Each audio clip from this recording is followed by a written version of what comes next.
He started.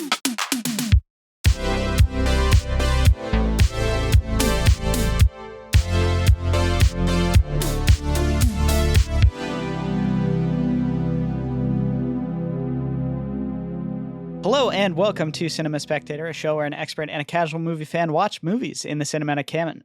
Today, we watched Train to Busan, directed by Sang Ho Yeon, starring Gong Yoo and Suan Kim. My name is Cameron Tuttle, and I'm joined with Isaac Ransom. Isaac, how are you doing? Good. Enjoying Korean Cinema Month as we are coming close to the end. What a more conventional film to watch, and a popular one, actually. A lot of people have talked to me about this film when I brought up the fact that we're doing Korean Cinema Month. So I'm excited to dive into it, even if we're a little late to the conversation. I think this is going to be a great episode to sort of have a retrospective on this film and at the same time compare it to some of the Korean cinema that made a global impact and reached us over here in Western markets. So yeah, I'm doing well, Cameron. I'm pretty busy with my job. I gotta apologize for you visual watchers on YouTube. I'm wearing like these computer glasses. I've just been staring at a computer screen like 8 hours a day because of my new job, just all on like a digital front for it. So yeah, I gotta wear the glasses because otherwise I'll get a little bit of a headache after a while. And then like also after work, I'm like, dude, I want to sit and watch and play video games and stuff. So usually it's like exercise or something outdoor away from the screen, playing guitar and things like that. And then after I want to come back. So I just figured it'd be smart to wear some glasses, and who knows? I look like a streamer. You were making fun of me, Cameron. Yeah, you do. I mean, I don't know. I feel like our audience would enjoy us playing video games and hanging out and talking. That would be fun. Yeah, we'd like to do some more things, but it just seems like life keeps moving. Shout out to Darren, who texted me just saying that congrats on the new job to me. We appreciate you, Darren. He's one of our executive producers. And he was just saying he's impressed that we are even still doing this show. He doesn't believe it. So, meanwhile, our other producer, Tim, was saying how I posted the episode late. This last episode, I apologize. I posted on Tuesday. We're going to post on Monday, although I kind of have a sneaking suspicion, Cameron, Tuesday might be a better day for me. I don't know. Maybe we'll just keep pushing it back every 6 months or something. Who knows? But I mean, we did change from Fridays. We used to post on Fridays. Although I do like Mondays as I feel like that's a good day to post a podcast. Well, you know what I mean? I don't know what it is. Here's kind of my train of thought with it, right? Yeah. Cameron, you and I, we have an incredible show. I'm not going to deny that, all right? Sure. But I'm not saying that people think that our show is like the best podcast they listen to. I mean, come on. There's some top tier posters. And all those top tier podcasts post on Monday. So not only are we forcing ourselves to compete with the largest, best podcasts, but it's kind of stupid of us to even consider going against them on Monday. So I'm feeling like maybe Tuesday, not only would it be better for my new schedule, but that might just be a better choice when other people are committed to other podcasts. Although I know we do have some super fans who would want it on Monday right away. Tim said he's gonna cancel our show if we don't post early on Monday, and I just laughed. I said, haha, sure. Well, let's take a vote in the Patreon.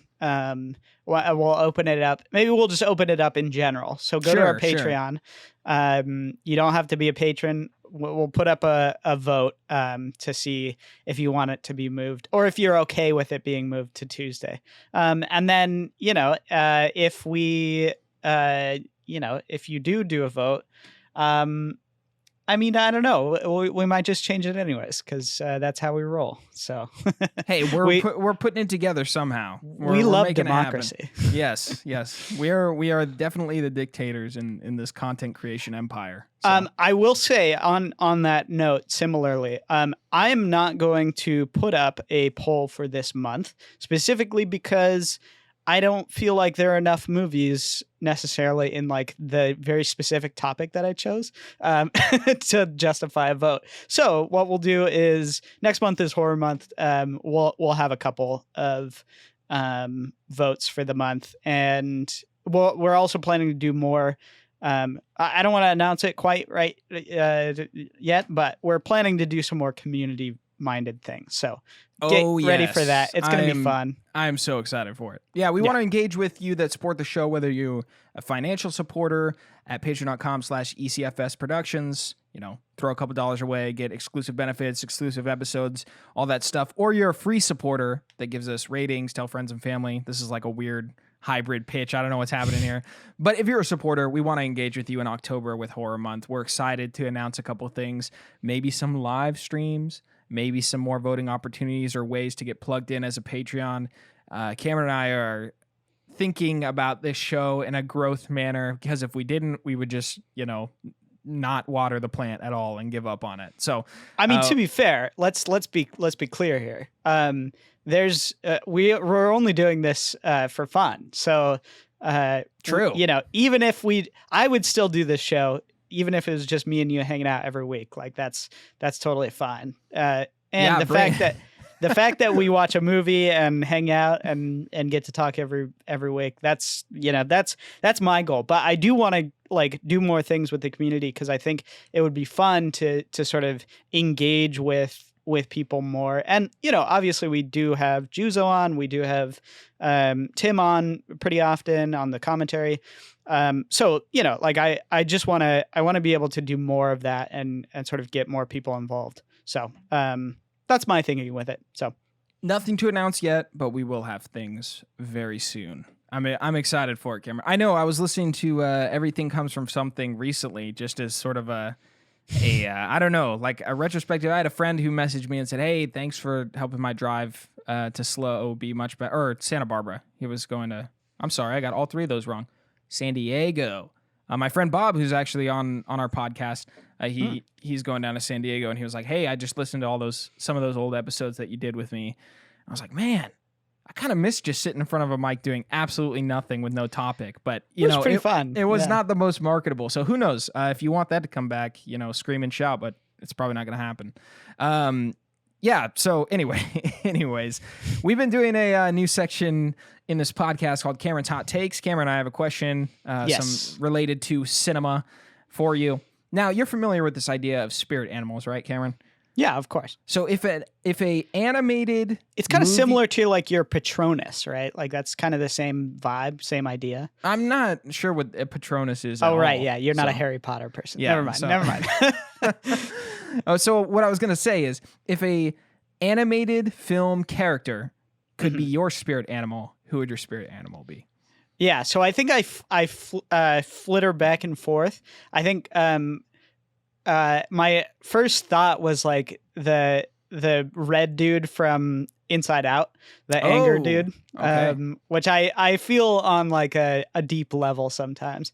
But I feel, honestly, I'm a pretty chill dude, so I don't feel like I go rage mode all the time. I just like every time I open Twitter, that's who I am. But I think more seriously, I think I relate so heavily to Robin Hood from the 1973 Robin Hood movie. I feel like he's like not necessarily my spirit animal per se, but he's like the embodiment of what I want to be at all times. So, I can actually kind of see that. He's definitely got a swagger about him, and I think, Cameron, you have a little bit of that in you. I think that film in particular, it's just so heartwarming. I don't know. I love that Robin Hood film. I love that movie. It's so good. Yeah, I would say, it's probably one of my favorite Disney movies, actually. So no, I totally agree with you. Even though it's a complete communist film, so but we're not going to get into that. Wrong. Well, no, and that's another thing that I would say is like he has like a carefree anarchism to him. Which I feel like I have too. Okay, now you're really starting to sound like a cinephile when you just described Robin Hood, the animated film, as, oh yeah, Robin Hood has whatever you just said, anarchical, whatever. I said a carefree anarchism. I think that's totally accurate. That's super true. Well, I enjoy the film nonetheless, and the music in it is just epic. Amazing. I was gonna say for my answer, just because this is a joke in my life right now, because I'm just in the professional space. Do you see this? I don't know if you can see this. Boss baby. I feel like my spirit animated Is that character really right your now is wallpaper? Boss Baby. I didn't change it. Juliana did, but I haven't changed it away yet. So, yeah, I feel like Boss Baby is mine. Yeah, I'm not entirely sure why, but we're Oh just my gonna goodness. go with that. Cameron, I think it's time to get in to this film, Train to Busan, probably one of the most well-known Korean cinema films to general audiences, which has me excited to talk about it because I'm a total pleb when it comes to film knowledge and things like that. Cameron, give us some background. Yeah. So this movie came out in 2016. It was kind of, I don't know. I mean, we're probably still in sort of a Korean moment in a lot of ways. I feel like Parasite, just being the last one, it doesn't necessarily mean that it's over, but I think, I mean, Parasite might be just the last one. It's hard to say. A 20-year run of great movies. It's hard to kind of come back from that. But Train to Busan obviously is a pretty high budget movie for a Korean movie. And it made a ton of money at the box office. And that's actually what you're saying was it's pretty well known. And I would say probably before Parasite, this was, this topped Old Boy as being the best known Korean movie at the time. Although, it didn't set necessarily insane records. It definitely was very successful and led to a sequel, obviously, but it wasn't like the top movie of all time in Korea. So, it was insanely profitable and a very good example of sort of the maybe more big budget ish version of Korean cinema. And I don't really know much about the director, actually. He's I don't want to say he's a mystery, but I just haven't seen any of his other movies. So, this was kind of a success. This was obviously a success for him, and he ended up directing the second sequel to this movie called Peninsula, and that's basically all I know about him, actually. So. Sorry for lack of context. This is actually my first time watching this movie. And basically what I knew about it was that it was kind of a blockbuster style, Hollywood style Korean movie. And that's kind of what it is. So, that's basically my intro. I don't have much else to say other than it's pretty popular, even in American markets, for sure. Yeah, well, I want to get into some impressions of the film, Cameron, because it is your first viewing and mine as well.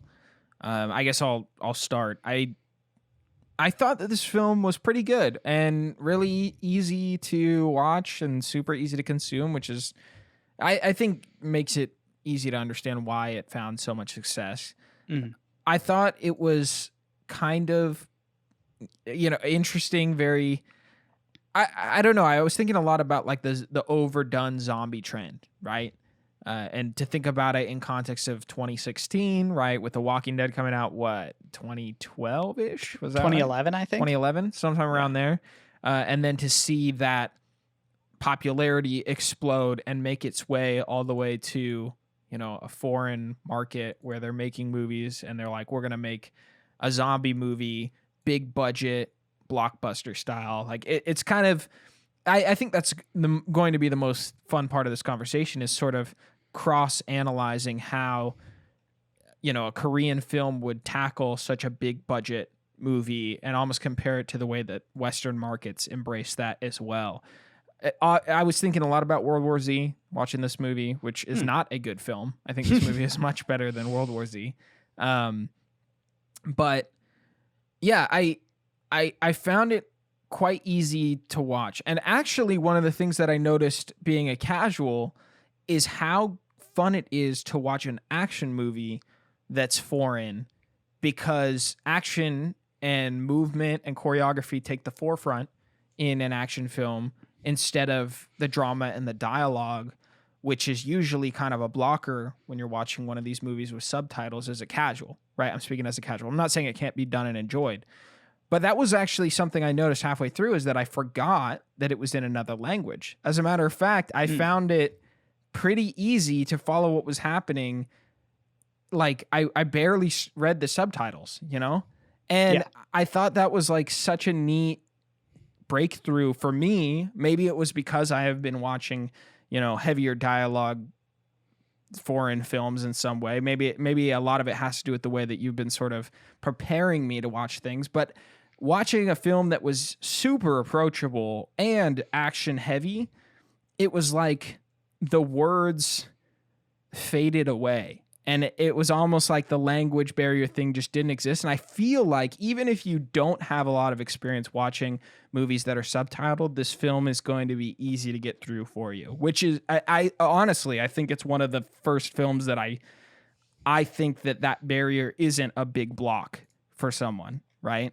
In watching other foreign films. This could easily have to do with the fact that Cameron has been showing me more movies that are in a different language, right? And I would say actually Mother is similar in that the visual storytelling is very evocative, and you do I mean for me I guess I'm a little different, but for me I don't even register that it's in a different language. It's just like it's just given. I do think Old Boy, because you're trying to kind of follow the story and follow the mystery, there is a little bit of more of a challenge. So I think that's true. But I would say Mother is very, very similar. Even though this movie is even more so because it's so visual, and that's one of the things that I will say about it is like the visual storytelling in this movie is really, really excellently done. No, I 100% agree. I think that there were some moments in Mother where I was like, wait, what are they saying? This seems like an important part. I remember that there's that moment where the girl who's murdered is in like the cell phone shop or something like that, and they're talking to the cell phone repair lady with her friend that was involved in something. And I remember in that scene, I was like, I literally can't follow. I have no idea. I had to like rewind and watch it again. Like, I know that sounds kind of pathetic, but it's just not something I'm used to. Sometimes I like disengage and I'm not reading and on the beat. And this film, I never felt like I had to do anything like that. It was pretty like, or not a ton of dialogue. And I think what was even more impressive is that the resolution and the ending of the movie had so much dramatic weight, even though there was hardly any important dialogue moments. Well, not important, but like long stretched out like explanation. Like it didn't need that stuff. You know, I felt emotionally moved by the end of the film, not in a way that's like, oh my goodness, this is just an incredible moment. But I was like, wow, this is actually kind of hitting me somehow. I'm not entirely sure how it's doing that when there's barely been any dialogue, it feels like, right? So overall, I'm pretty positive about this film. Now, again, I think one aspect of this movie is comparing it to what Western markets did with zombie films, right?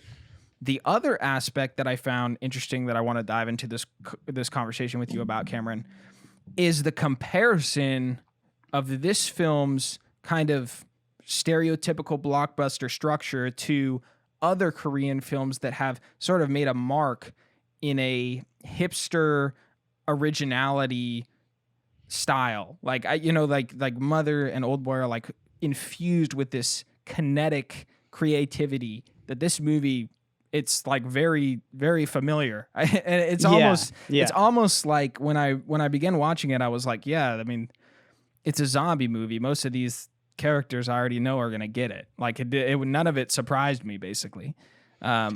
But the way and I would say it's not even necessarily the structure. I think stylistically too, it's very ordinary, and almost a little bit clean, in a way that I found a little off-putting, I guess.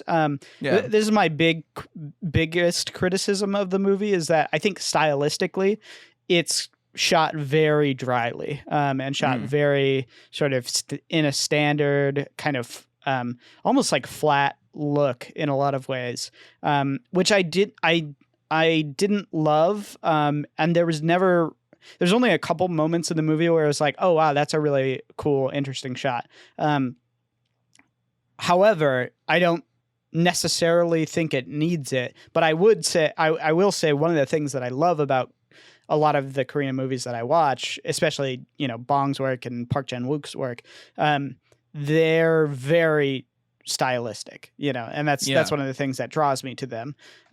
Whereas this movie is very clean and very straightforward, which is kind of strange because it is supposed to be a gritty, gross zombie film, right? Yeah.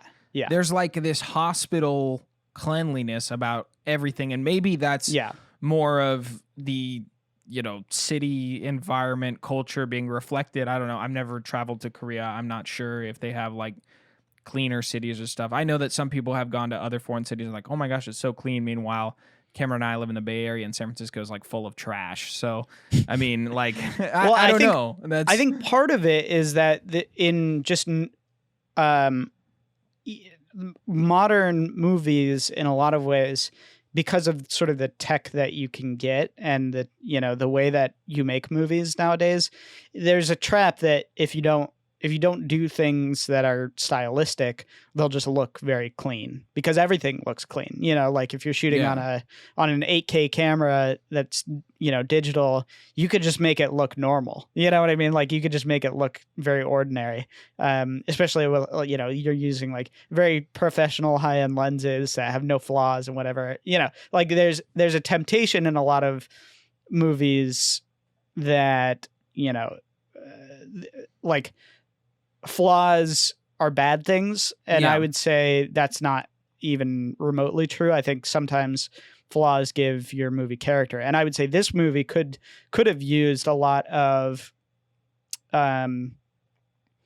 just I mean, if I was shooting this movie, I would recommend doing something like looking at like Dawn of the Dead or something like where looking into how they made things stylistic in those movies and using lighting in an interesting way, which I guess they do to some extent. But I don't know. In my mind, there's a little bit of that was a main criticism that I had of the movie, was just stylistically it was very flat, which is not a big problem at all. Like I think it works because the rest of the filmmaking actually worked really well. And it didn't distract me that much that like things were very clean looking, just cause I was interested in the story. So, yeah, I think being more of a casual, I can understand how most people wouldn't even notice that because the rest of the film is good. I think you have a craftsmanship about you, Cameron, that's like, oh, I am thinking about the way they made it, and this is surprisingly like flat. I think the only reason that I noticed what you're talking about is because of the last two films that we've watched, right? Which are like, just visually overstimulating in some regards, right? And I mean, this movie kind of looks like, I mean, I hate to put it this way, but like a very modern Hallmark movie in some ways, it's or like a Gatorade ad or something. You know what I mean? It's like it's got very just like a neutral look, right? Which again isn't necessarily bad. It's just like for like a zombie movie that's kind of it's not really that scary, so it's not really a horror movie. It's more of a thriller. But like I'd kind of want it to lean more into the weird side, but it's okay. It's not, it's not the worst thing ever. Not a bad criticism necessarily. So, well, I want to take your kind of like full impression, Cameron, of this film because it was your first viewing. Like, we understand your critique of some of the way it's shot. What's your major takeaway with this movie before we get into some of those topics that I was mentioning? Yeah, I really, really liked this movie. I thought it was very well put together, and I kept coming back to the fact that like a lot of times, when you make a movie that like what makes a movie like World War Z or like something that's kind of over the top. What makes it so disappointing for me in a lot of ways is because it takes an interesting idea or a novel idea and then expands it to like the rest of the universe, and like it makes things super, and it doesn't have the scale for that. It's like you don't need to do that. In my mind, like what made a movie like what was the one with Emily Blunt and John Krasinski? Quiet Place. A Quiet Place. What makes that movie so interesting is because it's a very small scale movie. It has sort of this tight, one location, almost one location. They go other places, whatnot. But, it's a very tight, condensed setting. And it kind of has this ultimate, there's like one purpose in this. It's like well, I don't want to spoil that movie, but anyways, and what makes a movie like Night of the Living Dead so interesting, or works so well, is because they're just holed up in a house, and like that's their challenge, and so this movie totally leans into that, and that's why for me it succeeds so well. Because what is the premise? Well, they're on a train and they have to get to where they're going, and there's zombies on the train. Perfect. That's all you need. You don't need, and like they don't even spend that much time establishing like what happens in the other regions. You don't get like the shot of like things going terrible in other places. It's like you don't need that. All you need is your one premise, hit it hard and do it perfectly. And one of the things that was so interesting about it was they had a small premise and they fleshed out every little bit of it. And that's what made you like lean into it. What made you interested and compelled by the characters. You start with the dad, who's kind of, seems like a selfish guy and whatnot, and, probably is. And then he has obviously a transformation. The kid has a transformation. The guy with the pregnant wife has a transformation. So like all of these elements work together to elevate something into being not, like honing in on what makes the premise work, if that makes sense.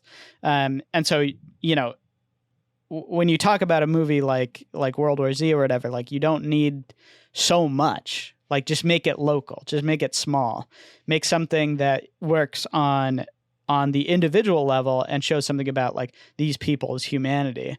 You don't need everything to be so, global or extreme, or like, this is the end of the world. It's like we don't even know if there are other countries who are battling with this thing, like in Train to Busan. Like we don't know if this is like spreading or infecting other countries or whatever. It's like this is like on a train. We're just here. We're just on this train. And that's why it works for me so well. So yeah, I think what's frustrating when comparing this movie to like World War Z is that World War Z tries to have some of that, and I don't know why we're talking about this, but it's just a good like zombie movie comparison for the sakes of discussing how this movie is successful, right?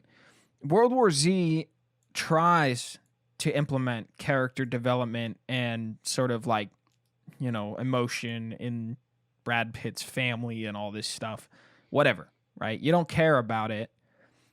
And what I find great about Train to Busan is that the character development and like kind of the heart behind each character is drip fed at the right pace, and it's effective. It's not overdone or underacted or overacted, anything like that. It's paced well together on top of the setting and the world around it. Like you are getting an intimate look at the characters. Therefore, like the setting almost is a mirror to it being like an intimate setting as well, right? It kind of plays off each other. Whereas World War Z, they're trying to get intimate, but there's this massive scale and a world that's over-explained, right? I think one of the things that this movie does effectively, even though it might be conventional, is the representation of the surrounding world is almost a compelling mystery in Train to Busan, whereas in Yeah. World War Z, it's like this over explained, like, Israel hasn't fallen, every other nation is destroyed. It's like, well, okay, thanks for just telling me like all this like stuff that basically makes the world boring, because you've already told me the state of everything. One of the exciting elements is the train is moving into cities that you don't know what's happening in them, right? Yeah. You don't know what's around the corner, and you might anticipate that some places are destroyed or not, right? But even the ending scene where they're walking down that tunnel, right? You have no idea what comes out on the other end of that tunnel, and you're like locked in that final moment because you're like, Yeah. what's next? Like, you don't know, right? And so I think I love intimate setting movies, and the ones that have like a very intimate setting usually can be paired super well with like intimate character development, even for a film that is kind of, I guess, I don't think it's light, but it seems like the beats of the characters are clearly mapped out, and they're not surprising, but it's like there's still an intimacy because like everything is like tied around the train and the journey that is clear, right? Yeah. Well, and then on the other hand, like of course everything, is clearly mapped out, and I in a lot of cases I kind of prefer that to the more common tact of like reversals of things and trying to be unique in your character development or whatever. Like there's a lot of movies that suffer from suffer from trying to make things unique and new and reinvent the wheel. And it's like sometimes you just need to do things correctly, and this is a movie where it shines because it hits all of the beats correctly. And like if you can't do that first, like it's kind of hard to go off the beaten path. You're just going to get lost. So this movie is a great example of like, you know what it reminded me a lot of, actually, and this is funny. I wonder if you picked up on this. It reminded me a lot of Stagecoach. And one of the reasons is because they have very similar characters who are kind of on this one-way journey. And there's like the tension obviously between the party, but like the elements that land are the same that kind of land in Stagecoach, where it's like it's the character elements.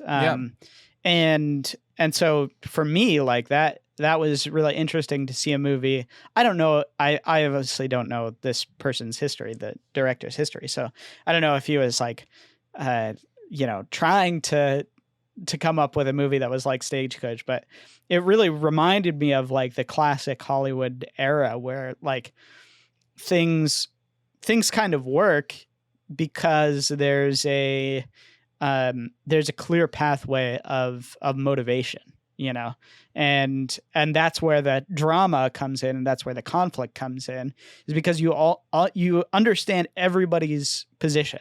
You understand everybody's motivation. It's like the guy with the baseball bat, he's sad about his friends and he wants to get to the girl. The man with the pregnant wife, he is trying to act as, he's thrust into a situation where he's trying to act as a sort of protector for his wife. The main dad, he obviously is trying to protect his daughter, and in some level why it works so well is because he's trying to prove something to his daughter too. He's trying to prove that he's worthy in some ways. So like all of these, and then obviously the COO of the company or whatever, the train company, he's just in it for himself. So like the tension comes from all of these moments clashing. And that's where the drama lies, is because we have these clearly defined characters that we know, that we understand, that we can see kind of battle out their worldviews or their positions. And that's fun. That's what we like in in movie. You know, like we don't want to see people who we don't really know or care about or understand fight, because like what does that matter? Like who cares? Yeah. So like we want to see people who we clearly understand their motivations fight, because that's fun and interesting, and that's real life in a lot of ways. Well, I'd like to talk about how sort of a casual watches this movie, almost compared to someone who's more experienced like yourself, Cameron. And there's sort of like this sub experiment layer of our show with my girlfriend, Jules, who watches movies with me sometimes. Listen to me. I call myself a casual and I do a podcast on movies talking about what I think of them, right? Juliana does not want to watch movies most of the time. Most of the time, she just has ADHD and wants to watch TV, like, because that's like quick and short and she can get through it.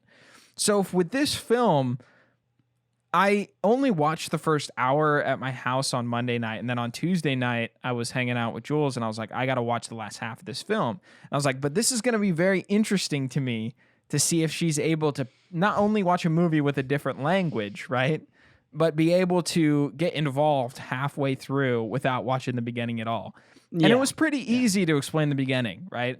Okay, there's a dad who's not connecting with his little daughter. He's kind of a jerk. He kind of works at this corporate office. His whole life is work, and he's taking his daughter to go see his mom on the other side. There's this pregnant couple. There's this young couple. And they're trying to, basically, we started at the point where they're trying to get across the train to save them in the bathroom, right? That which middle is a great section. sequence. It's a great sequence. Yes. And so I was like, here's where they're trying to save, the wife, the daughter, and a couple other people who are stuck in this bathroom, and they're moving to the end of the train, right? So Jules is like, okay, I'm not sure about this. And we start watching it, and she's like, it's not like that gross of a zombie movie. It's very PG-13. So she keeps thinking that there's going to be like disgusting flesh. She's like, ew, I don't want to see this. I'm like, there's nothing. Trust me, it's going to be fine. So, she's being scared of it. But then she starts to get really involved all the way up until the end of the film, where she actually cried at the end of the movie. And I was like, wow, like you've only watched 1 hour of this film and you're you're so deeply moved by the ending of this movie. And I was just like, this is a massive testament to how approachable this film is. Totally. It's in a different language, and someone who basically I force to watch movies, it feels like, can sit and he through probably it. doesn't really like, horror movies or violent movies all that much. Yeah, exactly. She doesn't like zombie movies. She doesn't like anything like that. She cried at the end of this film and was like, that was so sad. That's what she said at the end of the movie, but she seemed positive about it, right? Yeah. She enjoyed it. And so I think that is such, I don't know, that to me, that's a really powerful statement for Korean cinema. I think it's a powerful statement for this movie, even though in some ways I feel like this film might offend true Korean cinephiles, right? Like people that are like, oh, Korean cinema, like you were explaining at the beginning of this month, it's the movies of extreme, right? Like, I think this film will get people into Korean movies. Yeah, honestly, I can totally agree. If you want to have like Korean train night, you can watch this and then, Snowpiercer, right? Yeah. And kind of get a small... It's fantastic. And I would say, they are very similar, and I would say probably influenced by each other. But you just putting it out there. I think this movie takes a lot of inspiration from previous Korean movies in a lot of ways. So yeah. So I really think that this movie is worth watching. It's approachable even for the person. I would say this is the staple of this month. If you have no interest to get into Korean movies at all, or I would say if you lean more towards the casual, like this is where you would explore, right? Yeah. If you're more hardcore into movies and you're like, I don't know about Korean cinema, I would strongly recommend you go like check out Mother or something. So you'd get a taste of that extreme, right? And be like, whoa, this is kind of out there. I enjoy this. Whereas if you're someone kind of more like myself, where you're like, I don't really want to sit through a movie with subtitles, right? Like, I feel like the subtitles fade away. This movie is really easy to get through. And I know, Cameron, it probably bugs you for me to be giving that kind of recommendation because of how great you regard some of the other Korean films. But I think this movie is like a smack in the face to people who say like, I only can watch like American blockbusters. Like, literally, if you watch Marvel movies and you're all about that, this movie is going to be right up your alley. I feel like that's pretty cool. I think that's awesome, you know? No, I totally agree. And I'm not bugged by that endorsement at all. And one of the things is like, of course, something like Old Boy is weird and inaccessible, but that's okay. That's not a bad thing. But this movie is the polar opposite of that, where it's extremely accessible. And I think you're probably right that there are people who discount themselves for being able to watch foreign movies and say, it's in a different language. I don't think I'll be into it. I don't think I'll be able to get into it. But I just don't think that's true. And, like your transformation with black and white movies, I think there's a good ability for you to sort of ramp into these things. And this is a great movie to do it. I mean, it's so accessible.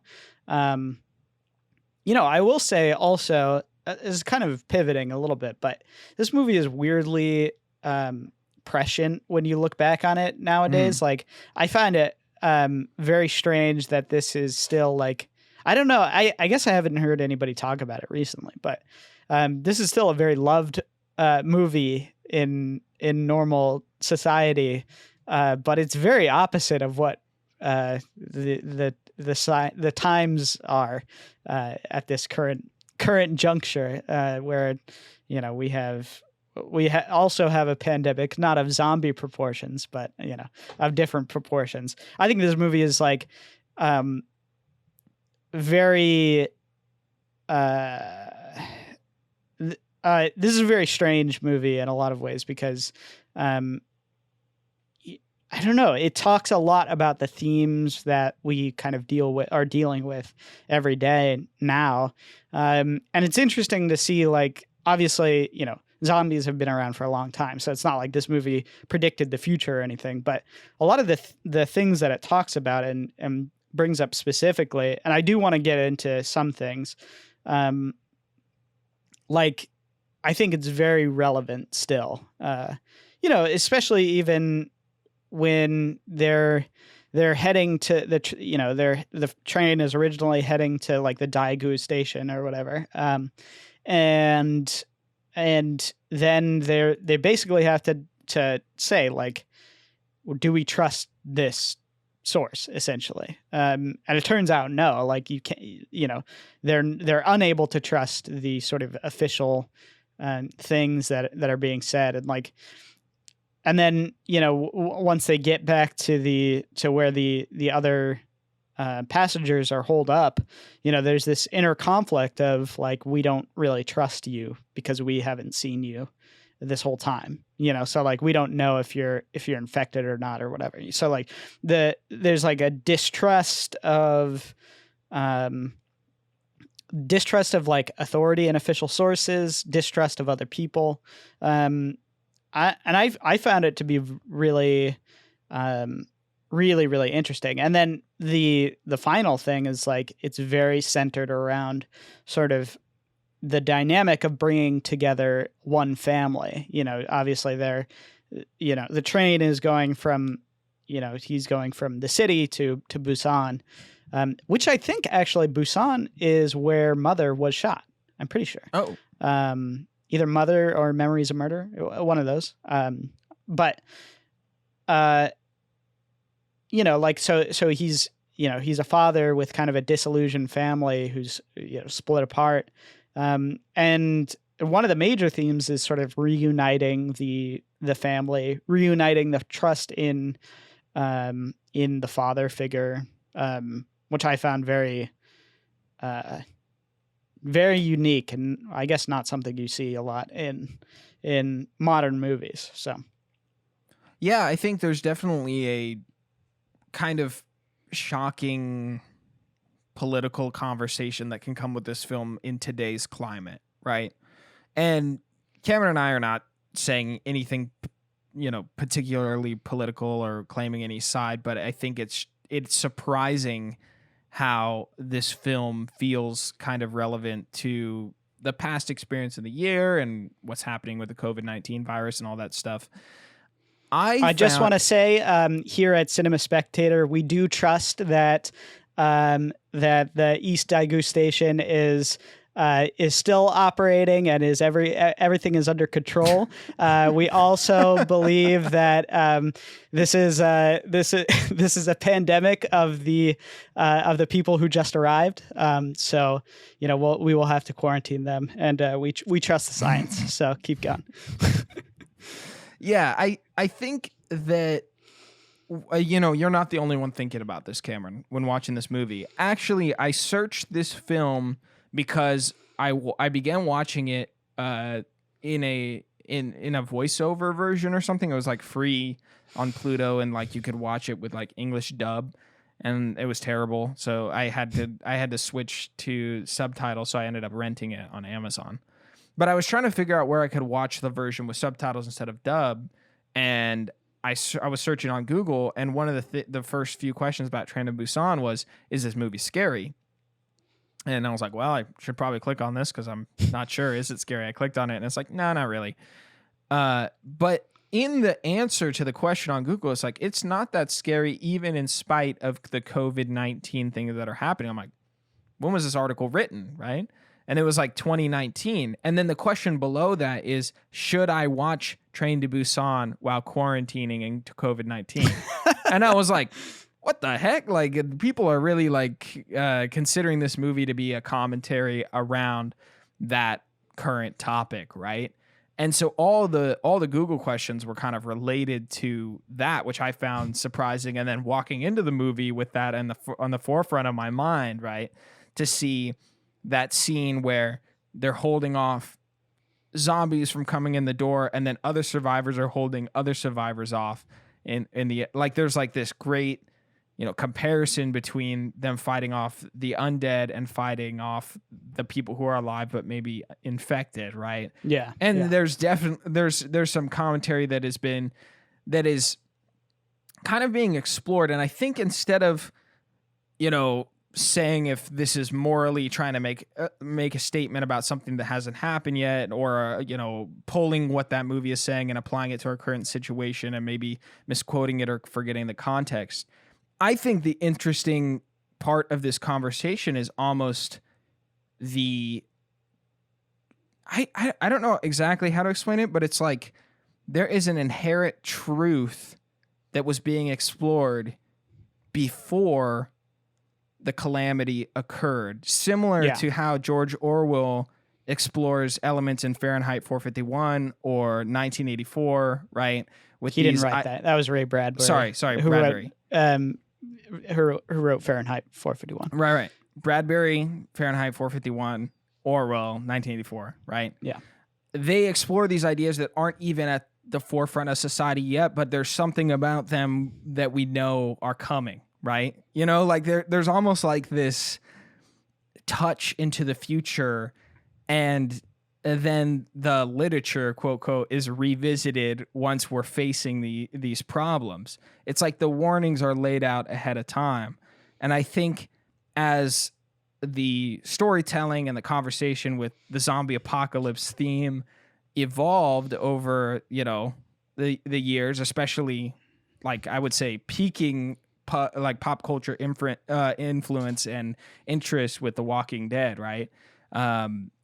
Like, these themes were almost prone to come about in society as the genre was explored even more. And I found that to be so fascinating about this movie, how like it was able to have that conversation early, only for us to be kind of in the midst of it now. What do you think, Cameron? Yeah, no, I agree with you. And I think the comparison to something like 1984 is an interesting one, because there is like, it's not talking about something specific necessarily, but it is hitting at some sort of interesting and unique truth, that, or moral situation, moral truth that needs to be sort of dissected. And I think narrative is very, very good for that and very useful for that in exploring things that are difficult to tackle in a lot of ways. Yeah. Because in this movie, obviously, I think this movie is a little one-sided in terms of who it portrays as the bad guys and who it portrays as the good guys. Yeah. It's very like morally black and white, but like obviously there's some sympathy with people who are, in that train car who say like, well, no, like, how do we know that you're not infected? And it's true. Right, like people are, and the movie positions the father in that same position, earlier on in the movie, when he's kind of unsure if he should let in the guy and his pregnant wife. So like there is something to that, and there is a truth to that. But at the same time, it's dealing with things that are deep and difficult to unpack in a lot of ways. And like I said, narrative is very, very good for that. Or it can be. Sometimes it can be really terrible for it. But I think this film comments with those themes like pretty well. I was shocked to see something like that in a blockbuster with any sort of depth, and to be comparing a blockbuster film to anything like 1984 is probably sacrilegious to any English teacher. But I mean, it's not a comparison necessarily. We're not saying like this is 1984, but like we're saying that it tackles things that are prescient and on the minds of people before they happen. So yes. Yeah, so I think it's a cool aspect of this film to pull apart if you've already seen it, or to go back and visit it and kind of explore it and see the moral position that the filmmaker's taking almost before all of society begins having the conversation, which I think is, I don't know, like to me, creatives have, like true innovative creatives have a way of being ahead of the curve almost on accident. Yeah. And I think it's awesome to go back and witness them hitting a gold mine without knowing it, Yeah. And this one would be just kind of a conversation around, I guess, I don't know. I don't even know how to really unpack it, but it's Cameron and I obviously like talked before recording this episode and be like, do we really want to get into this or mention it? And we're not trying to offend anyone or anything like that, but I do think it is a great aspect of the film to kind of chew on and ponder and be retrospective on, and how they even came up with that idea to explore before it was at the forefront. It's just neat to consider, Yeah, no, absolutely. Well, and I do want to say, I guess, like spoilers before we, before this last section, because I do want to talk a little bit about the ending, which I think is very, very good and very, very powerful.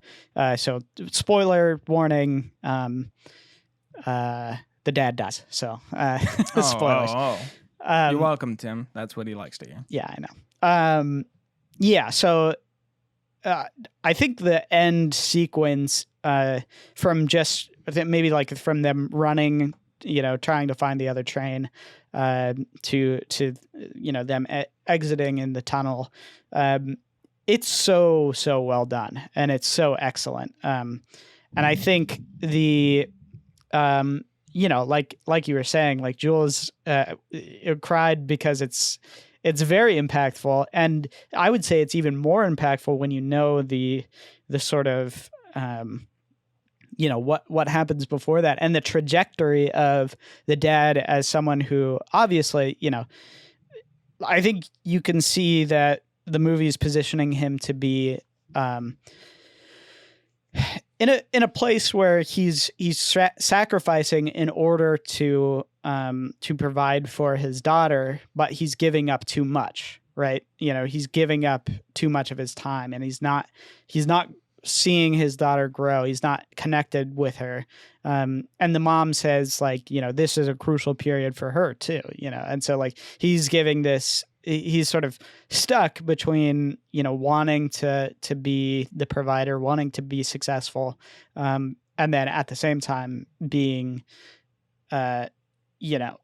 unable to pull himself away to spend time with his family. And then by the end, obviously, and she's the one who wants to leave in the beginning. She wants to go back to her mom, and she, that's what she wants for her birthday. And there's a part in the middle where he's like, it's your birthday, I'm gonna get you to your mom, like, no matter what, like, that's what I'm gonna do. And then it comes from that little moment that they have in the car, which I think is really interesting and comes back throughout the movie, which is, he says, like, always finish what you started, which in some ways is his main hypocrisy, which is that he's not finishing the family that he started. He's not being there for them. So, but in the end, obviously, it saves the girl. That's the advice that kind of saves her, is she finished what she started at the recital. And so, like, there's all these elements of like the family that are being dissected in this movie that I think is so good and so true, that I just, it was very impactful emotionally for me too. It was something that I really connected with, and I thought was so well done and so well tied into the rest of the movie, which is why it was such a good conclusion, I guess. Yeah, So, I really like the interaction between the dad and the other dad of the pregnant lady. It's like just dads being dads in the zombie apocalypse. I don't know, like their interaction is competitive, very masculine. There's that great line from the other dad where he says, "It's just being a dad, right? All the work and none of the credit," right? He says that like in the bathroom stall. And meanwhile, there's also like a young boy in there who's trying his best to survive in that moment. I found that their connection, their interaction, their teamwork in the middle part of the movie is great. It was surprising to be watching a zombie film where these characters that have emotional pull were not getting picked off like at a consistent pace. The ending of the film and the deaths of those characters happens pretty suddenly, with that businessman character just ruining everything, right? Yeah. The ending is kind of epic because of how rapid characters are dropping like flies in that. R.I.P. to the train driver. Man, he's my fave. He was like probably my favorite character of the movie, actually. Well, I love him because there's something, again, very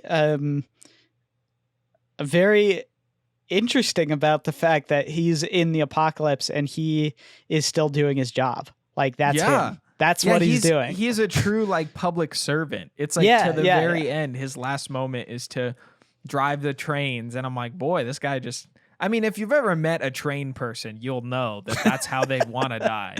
I would know. Okay. But like, he's still like putting announcements over the intercom. Like it's a normal thing. Like it's so awesome. Like he's such a good character, as like the world is crumbling around him. And he's like, well, I got to do my job. Like, we're going to transfer at this stop and, please get over to the leftmost track. Let me yes, awesome. In my high school years, I worked for this local railroad called Billy Jones Wildcat Railroad. It's a tiny, stupid little train that goes around the park, okay? But it has so much pull. Like, people who live in that town absolutely love it. The kids love it. It's like one of 7 small steam engines in the world or something. Like, I guess steam engines all of them are big, but only a few exist that are small. And Walt Disney has one. And Walt Disney has ties to this park. That we used to open the park and they say, we're competing with Disneyland today. I'm like, please, this is like, I mean, people pay hundreds of dollars to go to Disneyland. People pay like $4 to go on the train and the carousel here. So, anyways, the train people that work there considered it Disneyland to be there. Like, these guys were like, I drive trains and that's it. That's my only character trait. So the fact that this guy in the zombie apocalypse was like, I'm going to just keep driving trains, I was like, totally makes sense. You can even see a little bit of excitement when he's going after the other train engines. Those are, I think, he's like, oh, I got to find another train because my super train is slow, but so I'm going to take one of these big diesel engines. So yeah, I don't know. I thought he was just very endearing. He's got, I don't know. I was so bummed out when he died. Yeah, me At too. the end, I was like, not the train guy, like. But yeah, this movie's really fun. I feel like it's an easy recommendation. Cameron, do you want to get into it? We rate movies on a scale for everyone, for casuals, for the curious, and for the cinephiles. This, I don't know. I think this is probably the first foreign film that I'm punching for everyone on. Is that right? It might be. I think you might have went back and forth with Mother. Yeah, Mother, I think I landed for the casuals. Yeah. It was pretty close with that one. But this one is clearly for everyone, I think. Yeah, I 100% agree. The fact that Jules cried, like, that should prove to anybody. Like, this. Yeah, this movie can't take my word for it. This movie just connects, and like, it works really well. Like, there's nothing else to say other than it's a movie, like so many great classics that has a precise premise that fulfills and fleshes everything out, and is like, I think it's like less than 2 hours, maybe like hour 40, hour 45. I can't remember. Yeah. So consumable, and like, if your only hiccup is you don't like reading, like, come on. It's not that bad. It's not that you bad. can watch the movie without reading at all and probably understand it. Yeah, it's true. So, yeah, I think that wraps up the conversation on Train to Busan. Big Hollywood blockbuster style Korean film. I think you should watch it. That's what I think. Me too. I don't really have much else to say, Cameron. I think we can wrap it up. You feel good about it? Yeah, it's pretty awesome. Like, I'm happy I got around to it. I think next week is going to be an interesting conversation. We're going to tackle Parasite. And that's another one. Big, huge movie. And then for our final, we're going to do something on the Patreon. We're going to do an extra movie, and that'll be fun too. So hopefully, Isaac, I do have both Parasite and the other movie that we're going to watch on Blu-ray. So I don't know if you... I'm not sure. We'll talk about it, but okay. if you want to get it on Blu-ray, I have it. So cool, awesome. Yeah, we'll figure it out. We post every Monday for now, and you can you can listen if you enjoyed this episode. There's a bunch of other episodes.